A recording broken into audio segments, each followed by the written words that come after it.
We're back. I have a couple questions for Tom. Okay, Tom.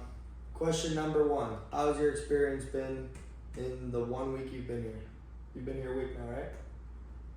How's your experience been? It's been wonderful. It's been wonderful. Almost life-changing, I would say.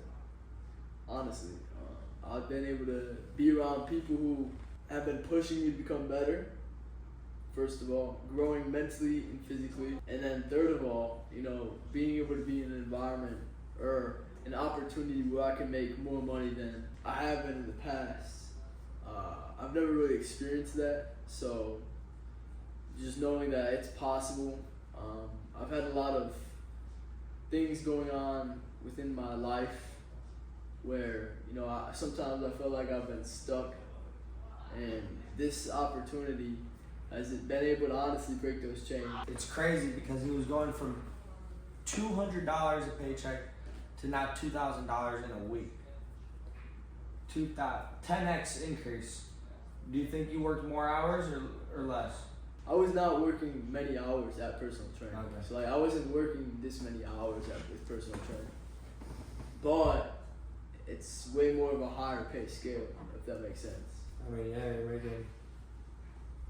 How much you making an hour now? $50 an hour? And I haven't even calculated that out. Making $50 an hour?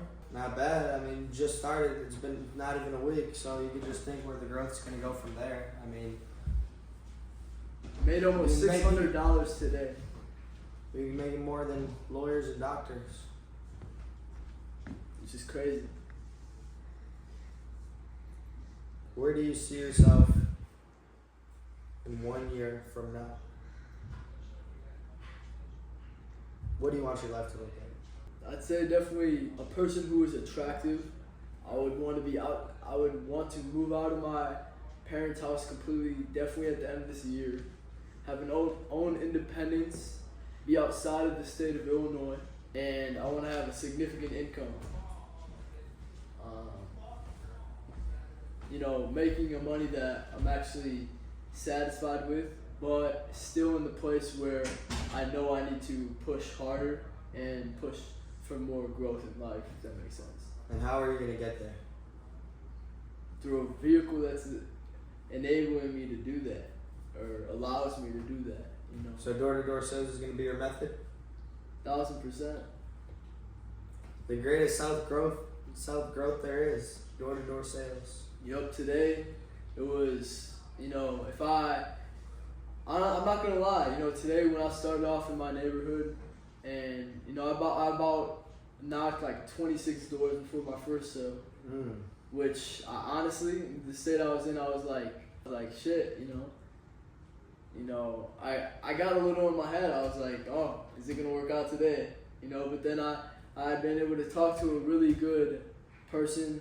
She was a grandma. I built a lot of rapport with her, really good, solid connection with her, and then that led to my first sale. And then what happens after you get one? Momentum. Oh my gosh, so much momentum. And then how many more do you get? 2 more after that, but I didn't get another one for about 2 to 3 hours later. So I was knocking consistently. Some people would have gave up, right? 1000%. It's very easy to, it's all about the inner dialogue that we talked about on the phone the other night. I could have, said, oh, I suck at this, or oh, these people are just mean, or I'm in a bad neighborhood, or these. But the story you tell yourself is it's true. It's true. Either way, I could have been intimidated about the big houses that I was knocking. I kept going, and then you could control the controllables and just tell yourself the best story, because whatever you say is gonna happen. Of course. Yep. And then I was 2 sales in.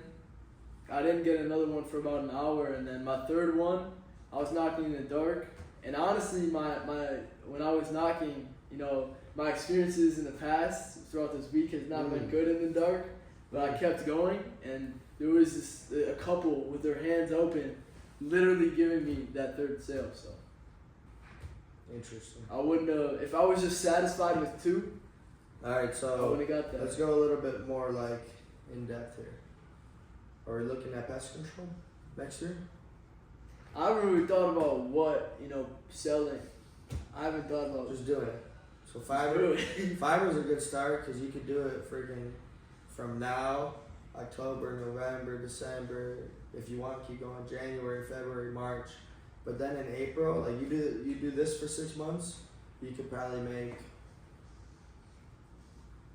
If you really, really, really lock in and go your hardest, you could have in 6 months 50K in your pocket for sure. For sure. In 6 months, if you lock in, you have 50K in your pocket. So then, when you get 50K in your pocket, you go and you do pest control. April, May, June, July, August. You do that for 5 months. And in those next 5 months, you can make another 50 to 100K. So, I mean, if you think about it, in a year from now, like, you could have made obviously 6 figures. So, like, that's obviously like the first, everyone's like first big goal is obviously like 6 figures. Like, that's when you know, like, all right, like, now I'm starting to, like, I'm leveling up for real. Like, until you get there, like, you gotta get there. That's like the first milestone. But you can do that within a year. No matter what you're doing, if you like change what you're doing and figure out the best place to be, you could get there in a year. I think you'll be there in a year. 1,000%, bro. For sure. What was the process of you? Did you start with pest control? Did you start with Fiverr? No, I started with pest control. I got thrown into the flame. I wasn't ready to come out, but I came out anyways. I actually wasn't ready. I wasn't fully there in my mind, but I had put in so much preparation, like learning the pitch. I got obsessed. I literally, one of the trainings, the GOAT, the greatest rookie of all time, my boy Jacob Griffith, he was telling us in a training, like, you have to be obsessed. So I literally got so obsessed that I ended up dropping out of school for it. I dropped all 15 credit hours. I was about to graduate, and I went out for my first summer and so well. And then, had my off season. First off season, like, that's what you'll be able to experience next year if you do like pest. Like, you get to enjoy the fruits of the off season because you work so damn hard. Like, it's like a full sprint for 5 months, and then you get to enjoy the other 7 months to do whatever you want. Or some people just keep going the whole time. That's how you can make as much as you want. But yeah, big thing is for sure, like, another big thing on top of what I was just saying is that, like, you just gotta push yourself to like the next level because, like, everyone has it in them, but not everybody can find it and pull it out. What are the levels that you pushed yourself, or was there a time where you were struggling in pest, and how did you push yourself through that? Always, you're gonna have struggles, you're gonna have hardships. The way you push yourself through it is like by surrounding yourself with really good people. Like, if you're around really good people, they won't let you get down. They'll always hype you up. They'll always bring you up. They'll always, have your back, and you'll never feel alone through it. Because, like, it's hard. It's really hard to do it if you're, like, alone. But, like, if you have guys that really, really care about you, then that's where it's most important. And that's why I like pest a lot too, because, like, you're surrounded with a group of dogs. Like, you have to be at a certain level to be able to be in there. Otherwise, I mean, like, a lot of people they don't make it. But it's for, like, that specific person who really, really wants it. Like, you have to really want it. I want to hear your number one war story. Like, not war story, but like when things were like tough for you, like in the trenches. Okay, yeah. So I mean, obviously, there's those days. Like, when I first started, here's a good example. Like, last year I sold really well. I'm coming into this year thinking, man, I'm that guy. I'm about to fucking go crazy. I put up 2 sales my first day knocking. And I'm like, all right, bet. Next day, I bageled. I worked for like literally like 10 hours straight. Yeah. Not one yes, knocked 100 doors. The very next day, I worked even harder. I worked till like 9:30, 10 o'clock at night. Bageled 2 days in a row. The next day, I'm like, never, ever, ever would I bagel 3 days in a row, ever. Never. Not gonna be me. Bageled 3 days in a row. So I'm now like, damn, this is my first week. I bageled 3 days in a row as a vet. Like, you don't do that. So then I obviously dropped 5 deals on Saturday and another 4 deals on Friday. So, like, I end my first week off really well. But, like, going on from there, there's, like, always those days in the summer. Like, even as a vet, like, I've had those rough days because, like, it ain't always going to be easy. But, like, on those days, those are what we call character building days. Those are where you really, like, build yourself up. And, like, you really hey, I pushed through that pain. Like, you don't ever want to come home and saying, dang, I could have left more out there. You always want to come home and be like, damn, I left it all out there. I'm so proud of myself. Even if I didn't get the outputs I wanted, the inputs are what the only thing that matters. Controlling what you can. Control the controllables. Yep. So what was the mindset that you had going through those tough times, especially when, you know, it was that third day? Like, were you like, you know? The mindset was always that I'm gonna get it no matter what, because I would never give up. Like, some people might have given up there. I know so many people who went home after having bad days or bad weeks or bad months. Like, we probably had 70 people and ended up with like 30. So like, obviously it's the hardest thing you can do, but when you make that choice and you're just committed to it, there's nothing that can stop you. Like, you just go. The people who are gonna go are just gonna go. It's about how bad you want it. What was the thing that you told me on the call? You know, I called that when you called me. Yeah. What was the thing that you told me to tell myself over and over again? You're that guy. You walk up into a neighborhood, nobody's gonna buy from somebody who's timid and shy. They're gonna buy from that guy with the energy, the guy who's Chest I out. talk to chest out. I talk to all your neighbors. He's the guy who has that like aura about him. Like, you have to be that guy when you're walking out the doorstep. And that all starts with how you're talking to yourself. So you're saying, I'm that guy. I'm the best rep to ever knock this hood. I'm this, I'm that. It's always affirmations to yourself to build yourself up. So that's how you can perform the best. It's putting yourself in peak state. Like, and the way to put yourself in peak state is, number one, change your physiology. So you change how you move. Like, first thing, like, you get fired up and like just go perform. Like, my thing, like, I just went to a Tony Robbins event and he's saying you can live in any state you want.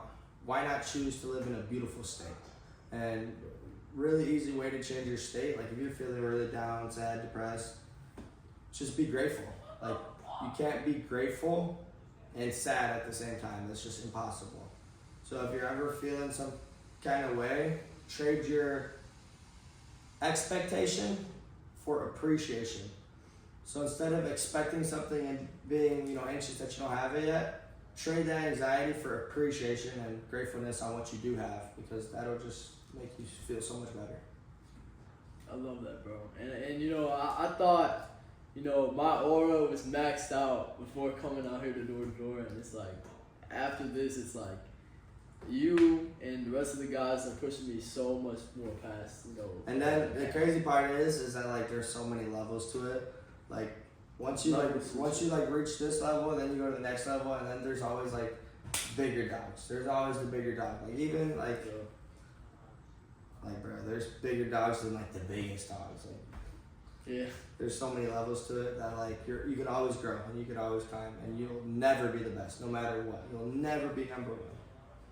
What's like something that humbles you the most in life? Like when you do, like I bet you have felt that feeling where you're like, oh, I'm the shit, you know. But like, what's like something that humbles you, you know, or something that you go to make sure that you know that there are levels to life, you know. The things that humble you are the things you do when you're not working your ass off. Cause like, while you're in that mode, that grind mode for 5, 6 months, 4 months, whatever you do, like, you're completely focused in. You can't think about none of the negatives. You're just looking straight at the goal, straight at the mission. There's nothing stopping you.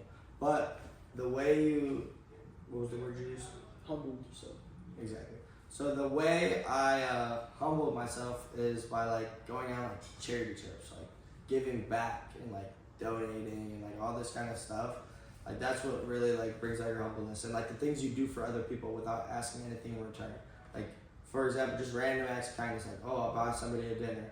Oh, like, I'll send somebody this. Oh, I'll do this. Like, random things. That's like just giving back and like showing that you're humble. Like, I'm grateful for everything I've been given, so let me give back, because living has to do with giving. Like, you have to give in order to live a really good life. That's what I think. Did you always have that mindset? No, I definitely didn't. But it's hard to have that mindset when you don't have. Yeah. To give, you first have to have. So, in order to have, you have to go and get, and you have to work for it. I can agree with that, because like even with my YouTube and talking to my subscribers, like I wouldn't have made this if I did not overcome my depression and I wasn't able to give wisdom and knowledge from my own journey and the things that I've overcame to other people. You know, I had to become the better version of myself. And even like before my journey of quitting smoking weed, today's day 11. You know, I relapsed. Thank you. I relapsed about 2 times before this, but you know, even throughout my journey starting up YouTube, I knew that there was something I had to conquer, and I was still smoking within the first 8, maybe even 8 months or to the year of me having this YouTube, and just me being able to get off that. You know, it's able. How do you feel when you're off it? Amazing. I know that I'm pushing myself, you know, hard. It's something that's very honestly hard for me to do. You know, it's easier. It's not always hard, but you know, I know it's something that, as you see, some people are struggling with. You know, people may say, "Oh, I can live without it." They do it, you know. But you know, like me seeing, you know, other people do it, and it's like, I just know that they're choosing comfort. I just know it, you know. And I could choose comfort. I could choose the easy route, but I know that this is one of the biggest things that's growing me into the person that I want to become. Just like we talked about, you know, with those people who have families already. Like, I know I'm not gonna be the best dad if I'm just smoking weed all day. And if I'm not overcoming and accomplishing this right now, if I can't overcome a little weed addiction, what type of man am I going to be, you know? And it's like, you know, people who are doing it, you know, I think everyone has a process of overcoming that, you know. It takes time, but, you know, just people who are doing it consistently, they're, for 2 things. You are not being your best self, because you know if you were not on it, you could be a way better version of yourself. And second of all, if you take one person who's smoking weed, one person who's not smoking weed, there's a guarantee that the person who's not smoking weed is going through life more of a quality way. They have the edge of the person who's smoking weed, because they're going to be more clumsy. They're going to have more brain fog. What about alcohol? Let's hear it. What do you think about alcohol? You don't smoke weed, but... What's my opinion on alcohol? You won't smoke weed, but will you drink alcohol? I drank this Saturday. I definitely think it's... It's just not an issue for you? No, not at all. I would say it's a killer. I would say, you know, you can take that... For 2 things. I will say that you can take the time that you are drunk, building into your purpose, impacting lives. And second of all, I will say that drunkenness... Bryson Crawford, you know him? Yeah, so he was talking about how when you're drunk, you're literally just, this isn't word for word what he said, but when you're drunk, you're just wasting life. You're drunk and you're you're just numbing yourself. Exactly, you're wasted. So you're not feeling the life. They call it wasted for a reason, you know? They call it wasted for a reason, because you're just wasting time. You are not your true self. You're not living in a peak state. Exactly. You're living in a poor state. It's a depressed state. Of course. And it enhances who you truly are, you know. So some people, when they get drunk off their ass, you know, they become super angry.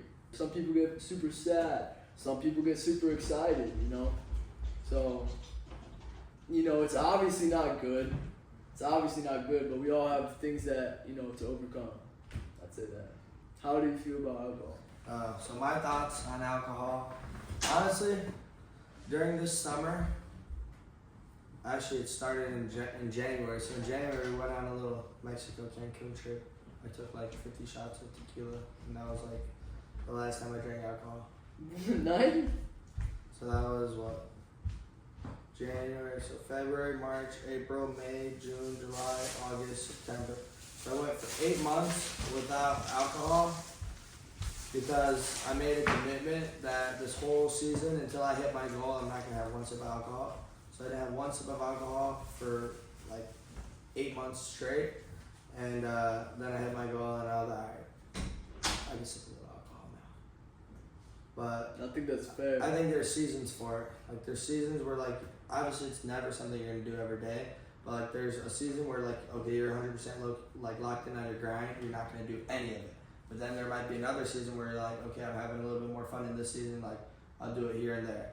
It's like it depends on what season of life you're in. I agree with that.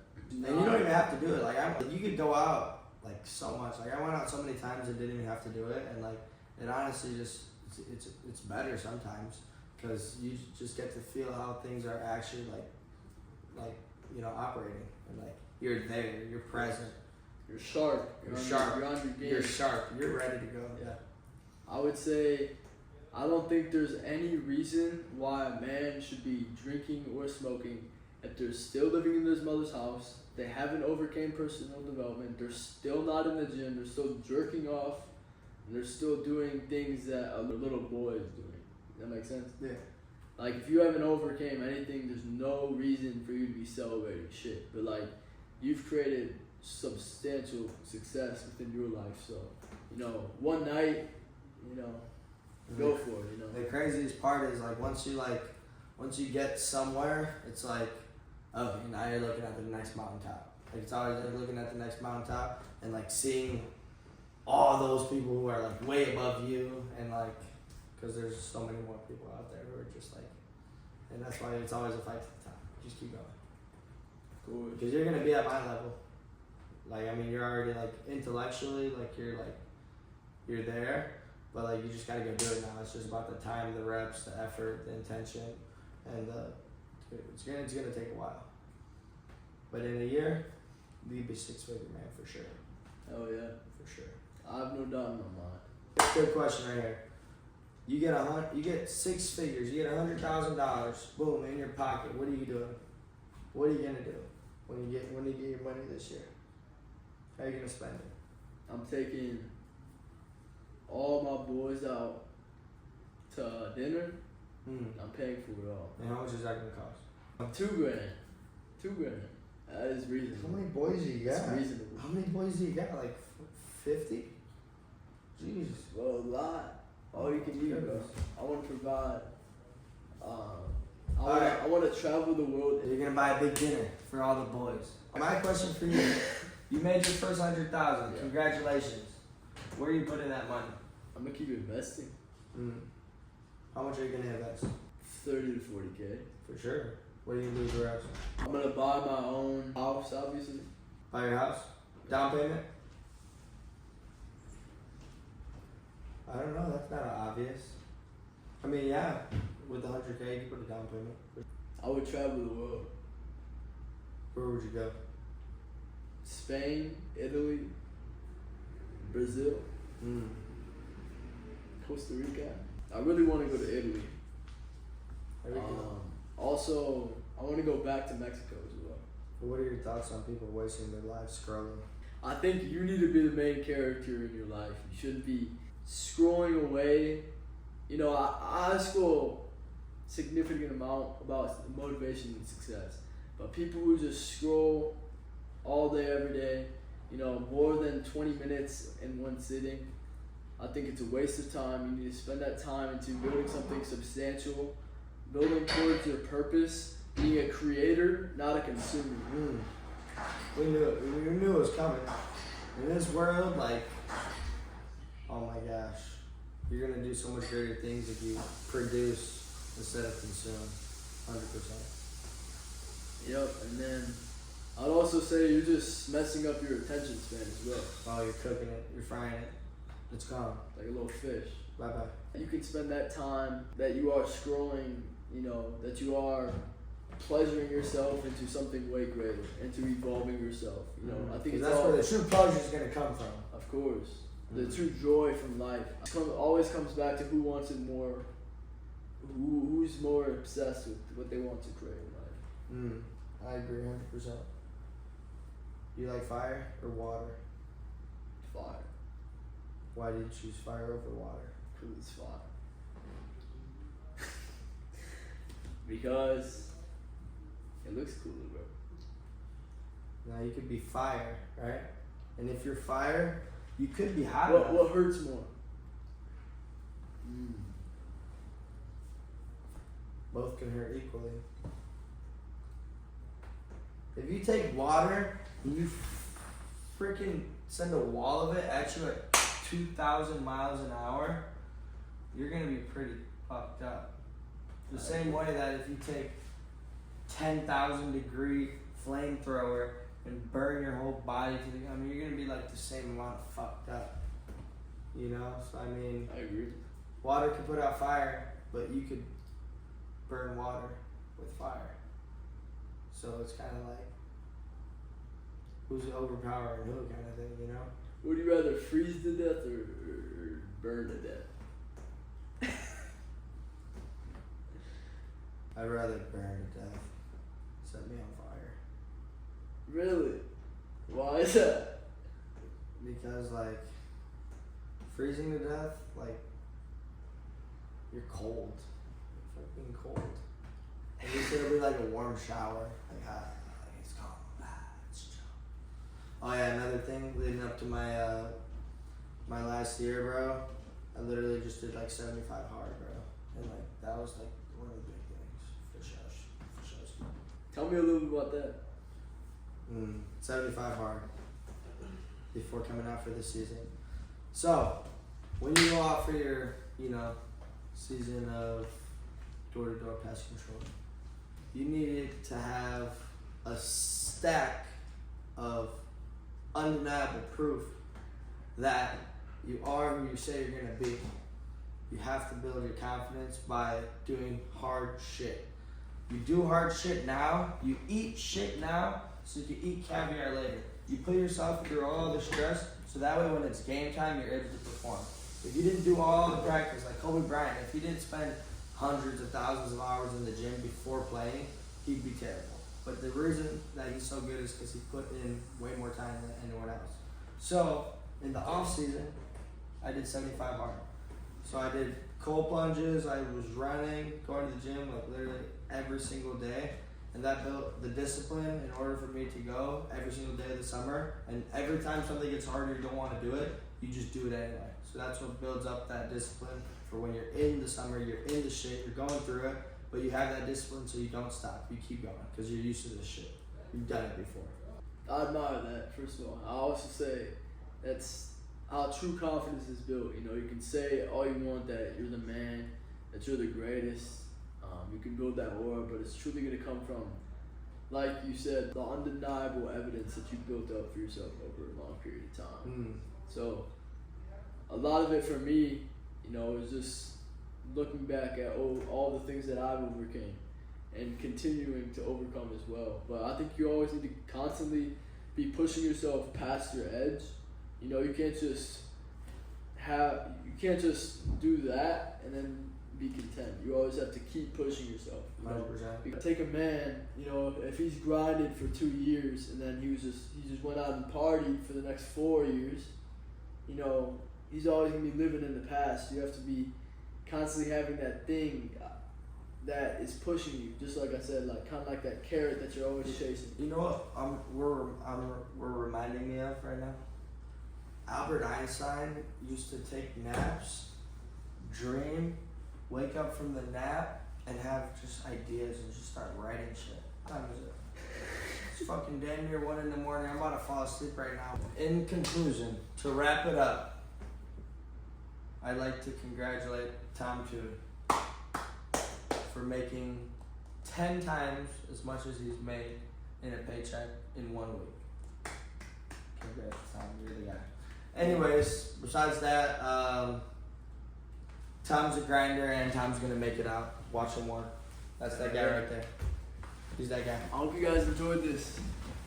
This is gonna be great. So let's go, man.